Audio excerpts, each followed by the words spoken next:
বন্ধুরা, আমি নিরামিষ আলুর দম কীভাবে বানিয়েছিলাম সেটাই পুরো রেসিপিটা শেয়ার করছি আপনাদের সঙ্গে। যদি ভালো লাগে একটা লাইক, কমেন্ট, শেয়ার, সাবস্ক্রাইব অবশ্যই করবেন, করে পাশে থাকবেন।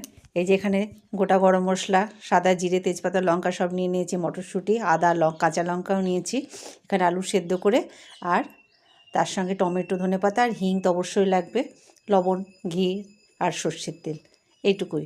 এই দিয়েই আমি এইভাবে বানাই, আর খেতে তো কি দুর্দান্ত লাগে। এখানে তেল গরম হয়ে গেছে, আমি গোটা গরম মশলা, সাদা জিরে, তেজপাতা, লঙ্কা ফোড়ন দিয়ে দিয়েছি। আলুটা একটু ভেজে নেব লবণ হলুদ দিয়ে, তারপরে আমি মশলাটা দিয়ে কষিয়ে নেব।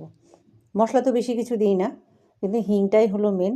আদার সঙ্গে একটু হিং এই যে দিয়ে দিয়েছি, মশলাটা দিয়ে কষিয়ে নিলাম। আর মাঝখানে আমি একটু ঘি দিই, ঘিটা আগে দিলে টেস্টটা অনেক বেশি হয়। তো আর ধনেপাতাটা আমি কাঁচা দিই না, কারণ কাঁচা ধনেপাতার গন্ধটা একটু উগ্র হয়।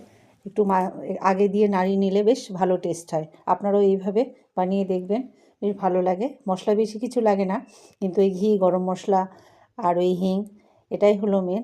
আর নিরামিষ আলুর দম খেতে যে কী ভালো লাগে। আমিষ তো সবাই করে, সবসময় পেঁয়াজ রসুন দিয়ে বানানোই হয়, আর নিরামিষের দিন এইভাবে বানালে দুর্দান্ত লাগে খেতে। তো কেমন হয়েছে অবশ্য কমেন্ট করে জানাবেন।